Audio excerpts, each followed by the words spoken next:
Good morning friends, welcome to the prelims booster session. आज का पहला टॉपिक है Supreme Court verdict on SC ST sub classification. Topic आपके governance social issues दोनों के लिए इंपॉर्टेंट है। तो 7 जज कॉन्स्टिट्यूशन बेंच ने 6-1 मेजॉरिटी के साथ डिक्लेयर किया है कि एससीज और एसटीज जो हैं वो एक सोशली होमोजेनस ग्रुप नहीं है। इसीलिए स्टेट्स के पास ये अथॉरिटी है कि वो एससीज या एसटीज़ को सब क्लासीफाई करके उन सेगमेंट्स को ज़्यादा रिजर्वेशन दे सकें जो डिसएडवांटेज ज़्यादा हैं इन पर्टिकुलर कम्युनिटीज़ में। तो इस डिसीजन से स्टेट्स के पास पावर आ जाएगी कि वो रिजर्वेशन बेनिफिट्स जो उन S C S T communities को ज़्यादा दे सकें जो कि लेस प्रिवलेज्ड हैं, उसके लिए सब क्लासिफिकेशन करने की ज़रूरत पड़ेगी। ठीक है, तो अब अगर हम बैकग्राउंड देखें इस केस का, तो आर्टिकल 341 ऑफ कॉन्स्टिट्यूशन जो है वो कहता है कि प्रेसिडेंट एक पब्लिक नोटिफिकेशन के थ्रू लिस्ट कर सकते हैं उन एस को जो कि कास्ट, रेसेस या ट्राइब्स हैं जिन्होंने हिस्टोरिकल इनजस्टिस ऑफ अनटचेबिलिटी सफ़र किया है। लेकिन इन लास्ट 3 डेकेड्स में कई स्टेट्स जैसे पंजाब, बिहार, तमिलनाडु, इन्होंने जो है वो रिजर्वेशन लॉज स्टेट लेवल पर लाने की कोशिश की सब कैटेगराइज करने के लिए एस को, ताकि कुछ बेनिफिट्स जो है वो ज़्यादा दिए जा सकें जो ज़्यादा ही डिसएडवांटेज सेक्शंस हैं इस एक अम्ब्रेला आइडेंटिटी ऑफ एस में। तो सभी प्लान्स को चैलेंज किया गया कोर्ट्स में और सुप्रीम कोर्ट ने उसके लिए कॉन्स्टिट्यूशन बेंच बनाया उस मैटर को डिसाइड करने के लिए। तो जब 2004 में ये केस गया, ईवी चिनैया केस, उसमें जो है सुप्रीम कोर्ट ने कहा कि एक बार अगर एक कम्युनिटी प्रेसिडेंशियल लिस्ट ऑफ एससीज़ में चली गई, वो फिर जो है single larger class of people एससीज़ में ही जो है वो उसका पार्ट बन जाती है और उसको रिजर्वेशन के बेनिफिट्स उसके हिसाब से ही मिलते हैं। स्टेट्स के पास कोई पावर नहीं है कि वो लेजिस्लेट कर सकें, सब क्लासीफाई कर सकें एससीज़ के अंदर जो है अलग अलग कम्युनिटीज़ को। ठीक है, तो कॉन्स्टिट्यूशन जो है वो प्रोवाइड करता है कि ये लिस्ट सिर्फ प्रेसिडेंट जो है वो पार्लियामेंट के थ्रू ही बना सकते हैं और वो नोटिफाई करते हैं उसको प्रेसिडेंट। लेकिन इस जजमेंट को चैलेंज किया गया 2020 में, जो 5 मेंबर सुप्रीम कोर्ट बेंच ने कहा कि ये सब कैटेगराइजेशन का जो मामला है ये कॉन्स्टिट्यूशनली वैलिड है और एक लार्जर कॉन्स्टिट्यूशनल बेंच को इसके ऊपर रूलिंग देनी चाहिए। उसी कंटेक्स्ट में 2004 की जो जजमेंट है ईवी चनैया केस की, उसको एग्जामिन किया गया 7 जज कॉन्स्टिट्यूशन बेंच द्वारा रिसेंटली और इस पे जो है ये जजमेंट दी गई है। तो अगर हम देखें कि हाइलाइट्स ऑफ दिस जजमेंट, तो आर्टिकल 341 क्लॉज 1 जो कॉन्स्टिट्यूशन का है वो प्रेसिडेंट को एम्पावर करता है कि वो कास्ट्स, रेसेस या ट्राइब्स के बारे में बताएं जो कि एससीज़ हैं। ठीक है, आर्टिकल 341 क्लॉज 2 कहता है कि ये ऑफ कोर्स प्रेसिडेंट खुद नहीं करेंगे बट पार्लियामेंट जो है वो इस लिस्ट को अमेंड कर सकती है। तो जो करंट वर्डिक्ट है वो प्रेसिडेंशियल लिस्ट में जो है इंक्लूजन को एक यूनिफॉर्म नहीं मानते हुए एक होमोजेनस क्लास नहीं मान रहा है। वो कह रहे हैं कि ऐसा नहीं है कि एससी मतलब अलग अलग अलग जो ग्रुप्स हैं वो सब एससीज जो हैं वो उनको हम सेम ट्रीट करेंगे। ऐसा भी तो हो सकता है कि एससीज के अंदर कुछ पर्टिकुलर कम्युनिटीज़ हों जो ज़्यादा डिसएडवांटेज पोजीशन पर हों, जबकि कुछ ऐसी जो कम्युनिटीज़ हैं वो कंपैरेटिवली जो है वो अच्छी पोजीशन पर हों। ठीक है, तो सीजीआई जो है उन्होंने कहा है कि जो ये अगर आप होमोजेनस ग्रुप बना देते हो तो ये एक लीगल फिक्शन है और ये इंटरनल डिफरेंसेस जो है एससीज़ के अंडर वो नहीं दिखा पाएगा। तो इसीलिए आर्टिकल 15(4) और आर्टिकल 16(4) जो कॉन्स्टिट्यूशन एम्पावर करता है कि स्पेशल प्रोविजंस बनाए जा सके एससीज़ के लिए और रिजर्वेशंस दी जा सकें, वो जो है वो सही से तभी अप्लाई हो पाएगा जब सोशल बैकवर्डनेस की डिग्रीज़ को भी हम आइडेंटिफाई करके सब कैटेगराइजेशन करेंगे या सब क्लासिफिकेशन करेंगे। ठीक है, तो कोर्ट ने कहा है कि स्टेट्स इन पावर को यूज़ कर सकती हैं और degree of social backwardness within एससीज़ जो है वो आइडेंटिफाई कर सकती हैं और उसके लिए स्पेशल प्रोविजंस बना सकती हैं। तो उन्होंने कहा है कि स्टेट्स ऐसे ही नहीं कोई पॉलिटिकल जो है कंसिडरेशन से नहीं जो है वो किसी भी कम्युनिटी को विद इन एससीज़ जो है वो ज़्यादा रिजर्वेशन दे दे या ज़्यादा प्रोटेक्शन दे दे। उनको उसके लिए एम्पिरिकल एविडेंस दिखाना पड़ेगा, एक रीजनेबल रैशनले दिखाना पड़ेगा कि हम क्यों इस पर्टिकुलर कम्युनिटी को सब क्लासीफाई कर रहे हैं एससीज़ में और ज़्यादा बेनिफिट्स दे रहे हैं। और इस रीजनिंग को स्टेट की कोर्ट में भी चैलेंज किया जा सकता है। स्टेट्स को प्रूव करना पड़ेगा कि ये कोई पॉलिटिकल जो है वो कंटेक्स्ट में नहीं बल्कि एम्पिरिकल एविडेंस के हिसाब से ही हमने रिप्रेजेंटेशन दी है। तो क्या क्रीमी लेयर का कंसेप्ट अप्लाई होगा शेड्यूल कास्ट में? सो जस्टिस गवाई जो है उन्होंने बोला है कि क्रीमी लेयर की एक्सेप्शन जो एससीज़ और एसटीज़ को भी में भी लगानी चाहिए, जो कि ऑलरेडी हम ओबीसीज़ में लगा रहे हैं। 4 of the 7 जजेस इस ओपिनियन से एग्री भी किए हैं। जस्टिस त्रिवेदी जो कि अकेले जिन्होंने डिसेंट किया है 6-1 की जजमेंट में, उन्होंने कहा है कि स्टेट्स के पास ये पावर नहीं है कि वो प्रेसिडेंशियल लिस्ट को अल्टर कर सकें। उन्होंने कहा है कि अगर कोई भी इंक्लूजन या एक्सक्लूजन करी जाएगी तो वो सिर्फ पार्लियामेंट द्वारा ही की जा सकती है। उन्होंने ये भी कहा कि जो सब क्लासिफिकेशन है वो अब जो एक्चुअल ऑब्जेक्टिव है आर्टिकल 341 का उसको डिफीट कर देगी। तो इससे क्या होगा कि स्टेट्स में अलग अलग कम्युनिटीज़, जो एससीज़ के अंदर भी अलग अलग कम्युनिटीज़ हैं, वो अपनी डिमांड के लिए जो है वो ज़्यादा वॉइस उठाएंगी, तो उनको पॉलिटिकल जो तो इसकी पॉलिटिसाइजेशन होनी शुरू हो जाएगी और जो रिजर्वेशन का जो एक्चुअल पर्पस है वो डिफीट हो जाएगा। ठीक है, मतलब स्टेट्स जो हैं, अगर हम प्रेसिडेंशियल लिस्ट को हम से पावर निकाल कर स्टेट्स को ही पावर दे देंगे तो स्टेट्स में तो ये इसका पॉलिटिसाइजेशन होना शुरू हो जाएगा और स्टेट्स जो है वो अपनी पॉलिटिकल कन्वीनियंस के हिसाब से कि कौन सी कम्युनिटी हमें ज़्यादा वोट देगी, कौन सी इस पर्टिकुलर कम्युनिटी से हमें ज़्यादा वोट नहीं मिलता है, उसको देखते हुए वो ये सब क्लासिफिकेशन करना शुरू कर देंगे। और सुप्रीम कोर्ट जो है वो एक फ्लड गेट ओपन कर रहा है कि उसके पास पेटिशंस पे पेटिशंस फिर आते रहेंगे। ठीक है, ओके। तो अगर हम इम्प्लीकेशंस देखें इस जजमेंट के, तो इससे जो है जो स्टेट्स जैसे कि पंजाब, बिहार, तमिलनाडु जिन्होंने पहले भी जो है वो इम्प्लीमेंट करने की कोशिश की है SC ST में सब क्लासिफिकेशन को, उनको एक जो है वो बूस्ट मिलेगा। लेकिन इससे प्रॉब्लम क्या है कि अपोजिशन की जो डिमांड है कास्ट सेंसस की वो स्ट्रेंथन हो जाएगी। ठीक है, अब अपोजिशन कहेगी कि कास्ट सेंसस करो, तभी हमें पता लगेगा कि कौन से जो है वो ग्रुप्स के पास कितना रिजर्वेशन का जो है वो शेयर जाना चाहिए। नेक्स्ट हम टॉपिक देखते हैं import duty cut on gold. Topic आपके इकोनॉमी के लिए इंपॉर्टेंट है। तो बजट अनाउंसमेंट की गई है, इम्पोर्ट ड्यूटी जो है वो गोल्ड के ऊपर कट की गई है। तो गवर्नमेंट जो है वो उसी के बेसिस पर आने वाले टाइम में सोवरेन गोल्ड बॉन्ड स्कीम के ऊपर डिसीजन लेगी। तो इंडिया की गोल्ड मार्केट अगर हम देखें तो इंडिया जो है along with China gold demand जो ग्लोबली है उसको टॉप करता है। India basically second largest gold jewellery consumer है वर्ल्ड में। इवन इंडिया का जो सेंट्रल बैंक है वो भी एक सिग्निफिकेंट बायर है गोल्ड का। तो बजट में 15% से कम करके उसको 6% कर दिया गया है इम्पोर्ट ड्यूटी को, जिससे कि गोल्ड प्राइसेस डिक्रीज़ हुए हैं। ठीक है, कुछ एनालिस्ट का ऐसा भी कहना है कि ये कस्टम्स ड्यूटी को इसलिए रिड्यूस किया गया है ताकि गोल्ड स्मगलिंग को रोका जा सके। ठीक है, तो सोवरेन गोल्ड बॉन्ड स्कीम है क्या? इनिशिएटिव है गवर्नमेंट ऑफ इंडिया का, नवंबर 2015 में लॉन्च किया गया था। ताकि इन्वेस्टर्स जो है वो गोल्ड को फिजिकल फॉर्म में खरीदने की बजाय पेपर या डिजिटल फॉर्म में खरीदे, और उनको जब उतना ही रिटर्न मिलना है तो वो फिजिकल गोल्ड क्यों खरीदें। ठीक है, तो इसका मेन ऑब्जेक्टिव यही था, फिजिकल गोल्ड की डिमांड को कम करना। तो ये बॉन्ड्स जो है वो RBI इशू करता है ऑन बिहाफ ऑफ गवर्नमेंट, और ये मल्टीपल ग्राम्स ऑफ गोल्ड में अवेलेबल होते हैं बॉन्ड्स। मिनिमम इन्वेस्टमेंट इसमें 1 ग्राम तक होती है। इन्वेस्टर्स इसमें fixed rate of return earn भी करते हैं 2.5% का। ठीक है, पर एनम। तो गवर्नमेंट जो है, कहा जा रहा है कि कॉस्ट ऑफ फाइनेंसिंग अपनी ठीक करने के लिए गवर्नमेंट ने ये सोवरेन गोल्ड बॉन्ड्स इशू किए थे। लेकिन ये फिजिकल डेफिसिट को जो फाइनेंस करने के लिए जो ये गोल्ड बॉन्ड्स हैं, ये इसकी जो कॉस्ट एक्चुअल में गवर्नमेंट को पड़ रही है वो बहुत हाई है, और इससे बेनिफिट्स जो है वो इन्वेस्टर्स को ज़्यादा हो रहा है रादर दैन गवर्नमेंट। ठीक है, तो गवर्नमेंट इसके ऊपर फैसला लेगी कि क्या ये फिजिकली वाइबल है या नहीं, और क्या ये एक इन्वेस्टमेंट जो है एज एन इन्वेस्टमेंट टूल ये सही रहेगा फिजिकल डेफिसिट को इससे कट करना। तो इसके ऊपर जो है वो डिसीजन गवर्नमेंट लेने वाली है। ठीक है, तो कहा जा रहा है कि गवर्नमेंट ने ऑलरेडी जो सोवरेन गोल्ड बॉन्ड्स की जो इशुएंस है उसको कम कर दिया है, तो हो सकता है आने वाले टाइम में इसको और कम किया जाए या इवन फ्यूचर में इसको डिसकंटिन्यू भी कर दिया जाए। नेक्स्ट हम टॉपिक देखते हैं India Vietnam bilateral relationship. Topic international relations के लिए इंपॉर्टेंट है। तो वियतनाम के प्राइम मिनिस्टर जो है वो 3 डे विजिट पर इंडिया में आए हुए हैं। और अगर हम इंडिया वियतनाम के बायलैटरल रिलेशनशिप देखें तो लॉन्ग हिस्ट्री ऑफ कल्चरल और सिविलाइजेशनल लिंक्स हैं दोनों के बीच में।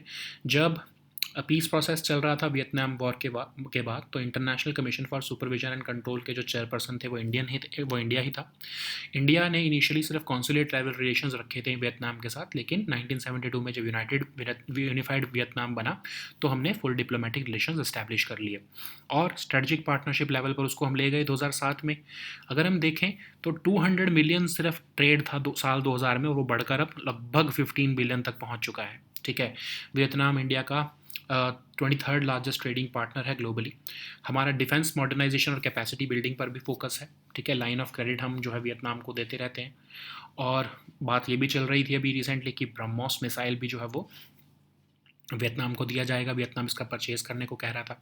तो इंडियन डायस्पोरा अगर हम देखें वियतनाम में, तो 6000 लोग रहते हैं, पीपल रहते हैं इंडियन ओरिजिन के, जो कि जिसमें कि शॉर्ट टर्म विजिटर्स हैं या फिर इंडियन कम्युनिटी के अदर मेंबर्स हैं जो प्रोफेशनल्स हैं, जैसे कि बिजनेस या ट्रेडिंग कंपनीज में एम्प्लॉयड लोग, oil refineries, IT sector, hotels, restaurants में एम्प्लॉयड लोग, एट्सेट्रा। तो अगर हम देखें तो साइन इन किए गए 9 एग्रीमेंट्स इंडिया और वियतनाम के बीच में इस विजिट के दौरान, जो कि customs, agriculture, legal matters, broadcasting, culture और टूरिज्म के ऊपर फोकस थे। तो लीडर्स ने एम्फेसाइज़ किया कि बायलैटरल ट्रेड को, जो कि ऑलरेडी $15 बिलियन पहुंच चुका है, उसको और ज़्यादा बढ़ाया जाएगा, और एक्नॉलेज की कि वियतनाम इंडिया की जो कॉम्प्रिहेंसिव स्ट्रेटेजिक पार्टनरशिप है उसको और बूस्ट किया जाए। नेक्स्ट हम टॉपिक देखते हैं disaster management amendment bill 2024। Topic आपके गवर्नेंस के लिए इंपॉर्टेंट है। तो गवर्नमेंट ने रिसेंटली इंट्रोड्यूस किया है डिजास्टर मैनेजमेंट बिल 2024 लोकसभा में। ये डिजास्टर मैनेजमेंट एक्ट को अमेंड करेगा और उसके अंदर जो है अर्बन डिजास्टर मैनेजमेंट अथॉरिटी बनाई जाएगी, जो कि स्टेट कैपिटल्स के लिए पर्टिकुलरली रेलिवेंट होगी और लार्ज सिटीज़ के लिए होगी जिनमें म्यूनिसिपल कॉरपोरेशंस हैं। लेकिन यस, ये दिल्ली और चंडीगढ़ में के लिए नहीं बनाई जाएगी। तो नेशनल डिज़ास्टर मैनेजमेंट अथॉरिटी या स्टेट डिज़ास्टर मैनेजमेंट अथॉरिटी को जो है वो और ज़्यादा पावर्स दी जाएंगी कि वो डिज़ास्टर प्लान्स बना सके नेशनल लेवल या स्टेट लेवल पर रिस्पेक्टिवली। NDMA के पास फाइनल अथॉरिटी होगी कि वो एक्सपर्ट्स और कंसल्टेंट्स भी अपॉइंट कर सकें अपनी फंक्शंस को जो है वो फुलफ़िल करने के लिए। एक डिज़ास्टर डेटाबेस भी बनाया जाएगा नेशनल और स्टेट लेवल पर, और स्टेचुटरी रिकॉग्निशन दी जा रही है एग्जिस्टिंग बॉडीज़ को, जैसे कि नेशनल क्राइसिस मैनेजमेंट कमेटी या हाई लेवल कमेटी जो है। और एक स्टेट डिज़ास्टर रिस्पांस फोर्स जो डिज़ास्टर स्टेट गवर्नमेंट द्वारा बनाई जाती हैं उसके लिए भी प्रोविज़न बनाया गया है। और सेंट्रल और स्टेट गवर्नमेंट्स के पास पीनल पावर्स भी दी गई हैं, ताकि अगर कोई ज़रूरत पड़े तो डिज़ास्टर इम्पैक्ट्स को रोकने के लिए ये पीनल पावर्स भी लगाई जा सकती हैं। नेक्स्ट हम टॉपिक देखते हैं सरोगेट एडवर्टाइजिंग। ये टॉपिक आपके इकोनॉमी के लिए इंपॉर्टेंट है। यूनियन हेल्थ मिनिस्ट्री ने स्पोर्ट्स अथॉरिटी ऑफ इंडिया और BCCI को कहा है कि स्पोर्ट्स पर्सनस को प्रिवेंट किया जाए कि वो सरोगेट एडवर्टीजमेंट टबैको या अल्कोहल ब्रांड्स के ना करें। सरोगेट एडवर्टीजमेंट क्या होती है? आप कई बार देखते हो कि अल्कोहल या फिर टबैको के प्रोडक्ट्स जो होते हैं, क्योंकि वो डायरेक्टली तो एडवर्टाइज़ नहीं कर सकते हैं, तो वो एक अपनी ब्रांड इमेज को एक प्रोडक्ट की बजाय दूसरे प्रोडक्ट के थ्रू जो है वो प्रमोट करने की कोशिश करते हैं। आपने कई बार देखा होगा कि जो अल्कोहल के ब्रांड्स हैं वो म्यूज़िक CDs, सोडा, इन सब के प्रोडक्ट्स को अपना दिखाकर जो है वो प्रमोट कर रहे होते हैं, जबकि उनका एक्चुअल मोटिव क्या होता है कि जो टारगेट ऑडियंस है उन्हें तो पता है उस पर्टिकुलर ब्रांड का नाम, तो वो सरोगेट एडवर्टीजमेंट का यूज़ करते हैं अपनी म्यूज़िक CDs को, जबकि वो म्यूज़िक CDs नहीं बेच रहे होते हैं, वो एक्चुअल में अपने लिकर ब्रांड को ही बेच रहे होते हैं, और वो एक तरह से सटल फॉर्म ऑफ मार्केटिंग करते हैं ताकि लोगों के दिमाग में वो ब्रांड का नाम डालते रहें बार बार, ठीक है, जो खासकर उनकी टारगेट ऑडियंस है। नेक्स्ट हम टॉपिक देखते हैं open market sale scheme. Topic economy governance दोनों के लिए इंपॉर्टेंट है। सेंट्रल गवर्नमेंट ने रिसेंटली अलाउ किया है कि स्टेट गवर्नमेंट डायरेक्टली राइस खरीद सकेंगी फूड कॉरपोरेशन ऑफ इंडिया से बिना ऑक्शन में पार्टिसिपेट किए, जो कि ओपन मार्केट सेल स्कीम में अदरवाइज मैंडेटरी होता है। तो फूड कॉरपोरेशन ऑफ इंडिया जो है वो गवर्नमेंट से इंस्ट्रक्शंस लेकर सरप्लस फूड ग्रेन्स जो है वो सेंट्रल पूल से निकाल कर जैसे कि वीट या राइस, उसको ओपन मार्केट में बेचता है traders, bulk consumers, retail chains को एक प्री डिटर्मिन्ड प्राइस पर, ताकि जो है वो अपने बफर स्टॉक के अलावा जो बचा होता है ग्रेन्स उसको बेचते हैं। तो ये होता है ऑक्शंस के थ्रू। एक एलिजिबल बिडर जो है वो मिनिमम क्वांटिटी 10 मेट्रिक टन्स और मैक्सिमम क्वांटिटी 100 मेट्रिक टन्स जो है वीट खरीद सकते हैं। राइस के केस में मिनिमम क्वांटिटी 10 मेट्रिक टन होती है और मैक्सिमम क्वांटिटी 1000 मेट्रिक टन होती है। स्टेट्स को भी अलाउ किया जाता है कि वो भी प्रोक्योर कर सकते हैं इस OMS स्कीम के अंदर, लेकिन अब उनको अलाउ किया गया कि वो बिना ऑक्शन के भी जो है वो परचेज़ कर सकते हैं। तो ऑब्जेक्टिव इसका ये रहता है कि सप्लाई ऑफ फूड ग्रेन्स जो है वो मार्केट में जो है वो सही से लीन सीज़न के टाइम पर रहे, और जो सरप्लस है वो रादर दैन वो आपके जो है वेयर हाउसेज में सड़े, उसकी बजाय जो है उसको मार्केट में बेच दिया जाता है। तो फूड कॉरपोरेशन ऑफ इंडिया क्या है? स्टेचुटरी बॉडी है। 1965 में मिनिस्ट्री ऑफ कंज्यूमर अफेयर्स के अंदर इसको बनाया गया ताकि शॉर्टेज ऑफ फूड ग्रेन्स को से जो डील किया जा सके बफर स्टॉक्स बनाकर। ये प्राइस सपोर्ट ऑपरेशंस भी करता है, डिस्ट्रीब्यूशन ऑफ फूड ग्रेन्स भी करता है पब्लिक डिस्ट्रीब्यूशन सिस्टम के थ्रू, और बफर स्टॉक्स बना के रखता है ताकि कोई नेशनल फूड सिक्योरिटी का ध्यान रखा जा सके।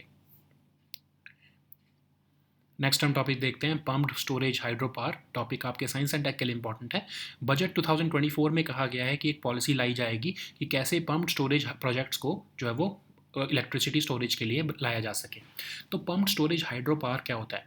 एक ऐसा type of hydro electric energy storage है जिसमें टू रेजर्वायर्स का इस्तेमाल किया जाता है डिफरेंट एलिवेशन पर, एक ऊपर होता है और एक नीचे होता है।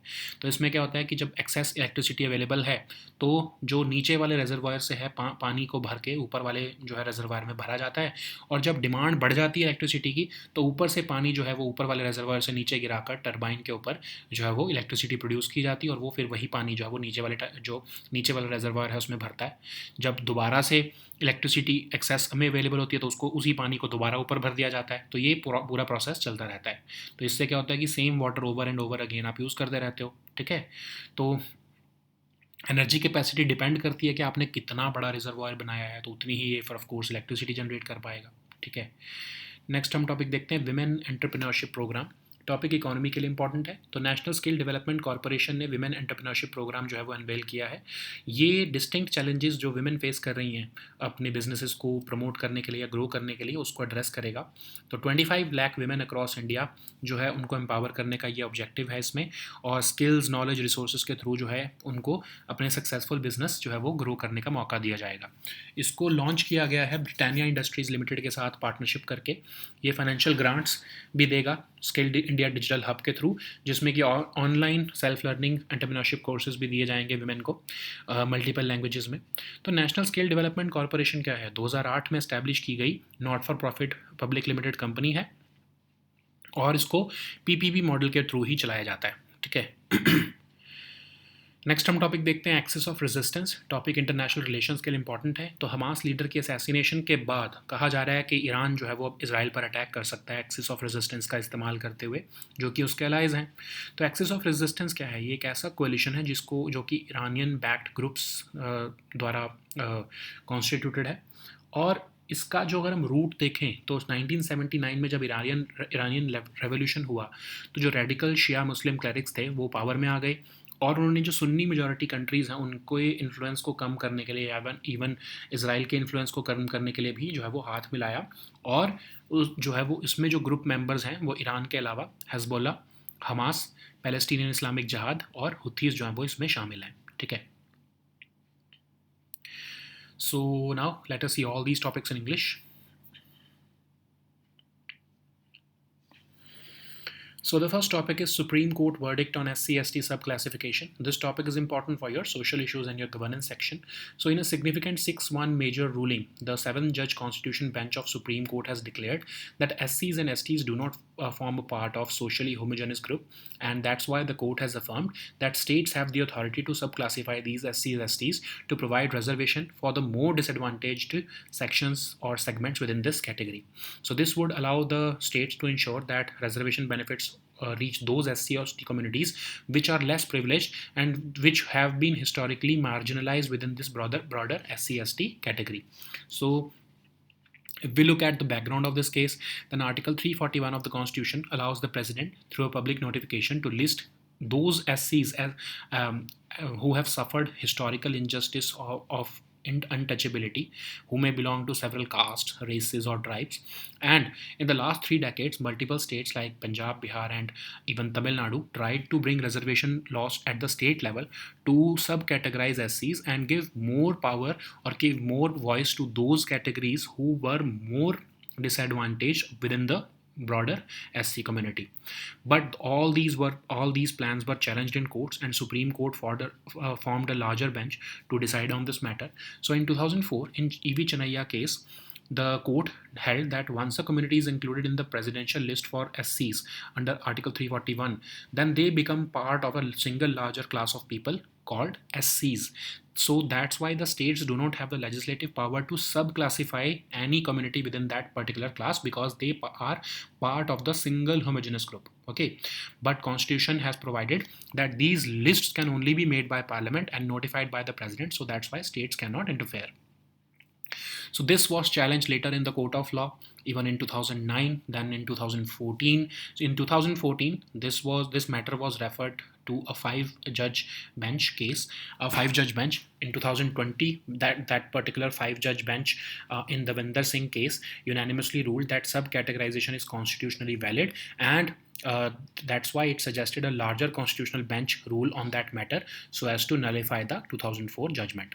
So this matter was referred to this seven judge bench, which has given the recent verdict, and it has nullified the validity of 2004 judgment.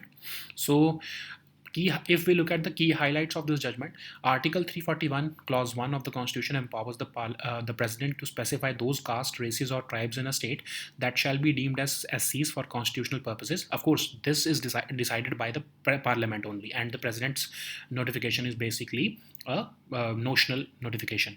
So the current verdict asserted that the inclusion of this presidential list does not create a uniform homogeneous class, and it can be further classified. Okay, so basically the Chief Justice of India has said that by classifying all those subcategories who may have even suffered more disadvantage into a broader category of just SCs, we are creating a legal fiction, and we are ignoring the internal differences among the SCs also. Okay, so can states tinker with this subclassification of presidential list? So as per the Article 15 and 16 of Constitution, the states are empowered to make special provisions for the advancement of SCs and provide reservations for backward classes. In the E.V. Chennaiya case, court had ruled that states could only provide reservation for SCs as a whole and not subclassify SCs. But now in this recent verdict, the court has held that states can indeed use their powers to identify different degrees of social backwardness within the SCs and provide special provisions such as reservations to them. Okay, so states cannot do it arbitrarily, otherwise the political considerations would come into picture. So that's why the majority opinion in the court has said that there should be strict guidelines for states on creating sub quotas for scheduled castes. States must demonstrate that these additional protections that they are providing to certain categories or subclassified categories, they have empirical evidence for their disadvantageousness, and they have a reasonable rationale for subclassifying these SCs. So these reasoning that even the states would make can be challenged and tested in the court. States have to prove that this subgroup which is identified within the SCs is more disadvantaged, and only after that they will be provided the significant benefits within the broader SC community. So Justice Gawai also batted for the creamy layer concept, which is already prevalent in the OBCs. So he said that this exception should also be extended to SCs and STs. 4 of the seven judges agreed with it. The lone dissenter, the Justice Trivedi, she said that states do not have the power to alter the presidential list under Article 341. She said that any inclusions or exclusions from the list can only be done by the Parliament, and she said that such subclassifications would defeat the true import of Article 341, that is to eradicate any possibility of political factors. What would now happen is that if you empower states to do so, then narrow political considerations would come into picture, and the state governments would see that this particular subcategory of SCs do not vote for us, then that's why, and this particular subcategory vote for us more. So as to appease them more, we would cook up certain evidences and show that this particular community within the SCs is more disadvantaged, so it needs more protection. So this appeasement politics would start, and this was what the original constitutional makers envisioned, and to avoid that particular scenario to arise, they gave this power only to the Parliament of India. So this particular judgment is nullifying that power, and it is giving possibility of political factors to dictate the constitutionally mandated affirmative action. Okay. So what would happen with that? What could happen with this particular judgment is that now there would be multiple challenges to the states who would be now subcategorizing these SCs communities or ST communities, and this would open a floodgate of more and more challenges to the court of law and more cases, and Supreme Court would be flooded with more cases for the same. Okay. But of course it would give impetus to states who have already attempted to introduce separate reservations within the SC/ST communities, and it will strengthen the voice of opposition to give caste census or to conduct caste census so as to ascertain the share of different groups within the reservation pie. Okay. So the next topic is import duty cut on gold. This topic is important for our economy section. Following the budget announcement to cut the import duty on gold, the government has planned to make a final decision regarding the future of sovereign gold bond scheme. So if we look at the gold market of India, in India, then the World Gold Council report states that India is the second largest gold jewelry consumer in the world, first being China. And India's central bank also is the significant buyer of gold. So in the recent budget, government has slashed import duties to 6% from 15% earlier, which has led to the decrease in gold prices, and it has also resulted in the increased demand for metal. So some analysts are believing that this customs duty reduction aims to curb gold smuggling, which has been increased due to high gold prices recently. So what is sovereign gold bond scheme?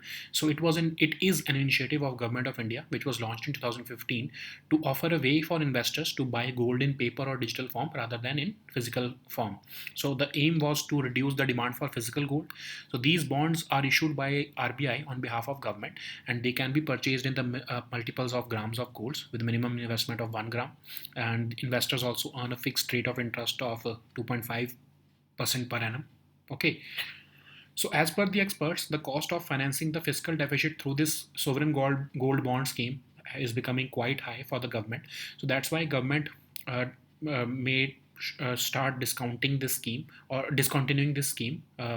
It has already started cutting off the scheme in number, like we saw in the budget recently, that the government has reduced the gross sovereign gold bond issuances from 18,000 from 29,000 or 30,000 crore rupees to 18,500 crore rupees. So the future of this particular scheme remains uncertain.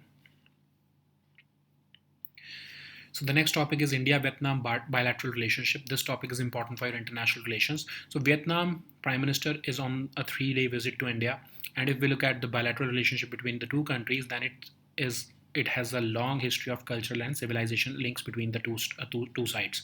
India was the chairman during the International Commission for Supervision and Control of the International Commission for Supervision and Control during the peace process of Vietnam, which started during the after the Vietnam War.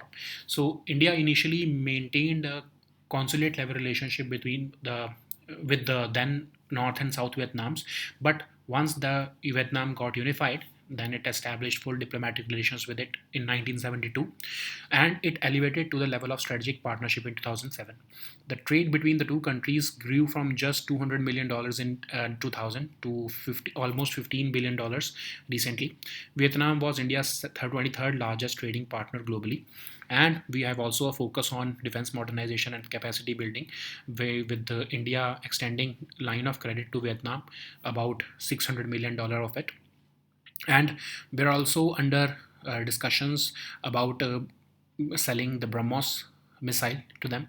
So if we look at the Indian diaspora in Vietnam, then about 6,000 people from Indian origin or India, who also include short-term visitors, constitute the Indian community in Vietnam, and most of these members are professionals who are employed in business and trading companies, oil refineries, IT sector, hotel, restaurants, etc. And India, Vietnam during this visit signed 9 agreements which pertains to customs, agriculture, legal matters, broadcasting, culture, and tourism. And the leaders emphasized increasing bilateral trade, which has reached $15 billion. They also acknowledged the importance of strengthening the Vietnam-India comprehensive strategic partnership. Okay. So the next topic is Disaster Management Amendment Bill 2024. This topic is important for your governance section. So government has recently introduced this Disaster Management Amendment Bill 2024 in the Lok Sabha, which aims to amend the Disaster Management Act of 2005. So this bill makes the provision for the constitution of Urban Disaster Management Authority for the state capitals and those large cities which have municipal corporations, except for the UTs of Delhi and Chandigarh. And this bill would empower the National Disaster Management Authority and the State Disaster Management Authority to prepare disaster plans at the national and state level respectively. And DMA will also have the authority to appoint experts and consultants. so as to fulfill its functions effectively. The bill also seeks to create a disaster database at national and state level. It will also grant the recognition to statutory recognition to existing bodies like the National Crisis Management Committee and the High Level Committee. The bill will also make a provision for state disaster response force by the state governments, and it will empower both the central and state governments with penal provisions so as to help them mitigate disaster impacts. Okay. So the next topic is surrogate advertising. This topic is important for our economy section. Union Health Ministry has asked both the Sports Authority of India and BCCI to bring in measures and prevent surrogate advertisement of tobacco and alcohol related products by sports persons. What is surrogate advertisement? It is a form of advertisement which duplicates the brand image of one product to promote another product. So you may be saying that alcohol companies or tobacco companies, what they do is, particularly the alcohol companies, they, instead of promoting directly alcohol, because it is not it is prohibited, you cannot directly advertise alcohol, so they promote products like music CDs, soda, and other things instead of directly promoting their own alcohol or tobacco products. So the target audience knows that this is particular brand of alcohol, and this is basically surrogate advertising, is basically giving the message to the target audience in a subtle and legal way, and to constantly remind them of their particular brand. Okay. So the next topic is open market sales scheme. This topic is important for your economy and governance section. So Center has recently allowed the state governments to directly buy rice from the FCI without participating in e-auction under the open market sales scheme.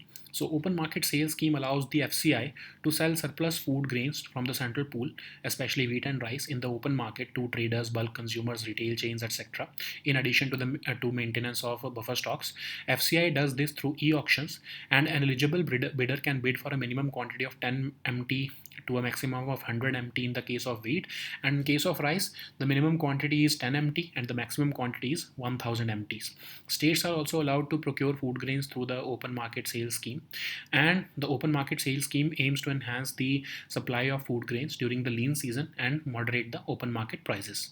What is FCI? It is a statutory body set up in 1965 under Ministry of Consumer Affairs, and it was set up against the backdrop of a major shortage of grains, and it is mandated with three basic objectives, that is price support operations, distribution of food grains through PDS, and then maintaining the buffer stock of food grains. Okay. So the next topic is pumped storage hydropower. This topic is important for your environment and your economy section both. Budget has promised that a policy for promoting pumped storage hydro projects would be brought for electricity storage. So this is basically a hydroelectric energy storage system. It consists of two water reservoirs at different elevation. One is placed above the other or at different elevation. So when there is excessive electricity available, what they do is they pump the water from the lower reservoir to the upper reservoir. When there is a demand for electricity, the water is then released from the upper reservoir back to the lower reservoir, but passing through the turbines which generate electricity. So this program is basically meant for using the same water over and over again, and this technology basically absorbs surplus energy at times of low demand and releases it when the demand is high. Okay, the amount of energy that it would produce would depend on the size of the two reservoirs. So the next topic is Women Entrepreneurship Program. This topic is important for your social issues. So recently the NSDC, that is the National Skill Development Corporation, has unveiled the Women Entrepreneurship Program to support women entrepreneurs. And the design of the scheme is to address the challenges that women face when starting and growing a business. The aim is to empower approximately 25 lakh women across India with skills, knowledge, and resources needed to start and grow successful businesses. It will be done in partnership with Britannia Industries Limited, and it will also offer financial grants and feature their products and services on the Skilled India Digital Hub. This program will also offer them free online self-learning entrepreneurship courses, which will be available in multiple languages. What is NSDC? It was formed in 2008 as a not-for-profit public limited company, and it operates as a unique PPP model. Okay. So the next topic is axis of resistance. This topic is important for your international relations. So recently, the Hamas leader was assassinated in an airstrike in Tehran, and experts are believing that Iran could hike up attacks against Israel through its allies called the Axis of Resistance. Axis of Resistance is a coalition of Iranian-backed groups, and if we want to look at the root of this axis, we can go back to the Iranian Revolution of 1979, which was uh, led by the radical Shia Muslim clerics who came to power after this revolution. So to counter the political and military influence of not just the Sunni majority countries but also but also Israel and US, they formed this axis against them, and it includes Hezbollah, Hamas, Palestinian Islamic Jihad, Houthis, and of course the prime mover of this axis, that is Iran. Okay. So these were our topics for today. We'll meet next time on Monday now. Until then, goodbye and take care.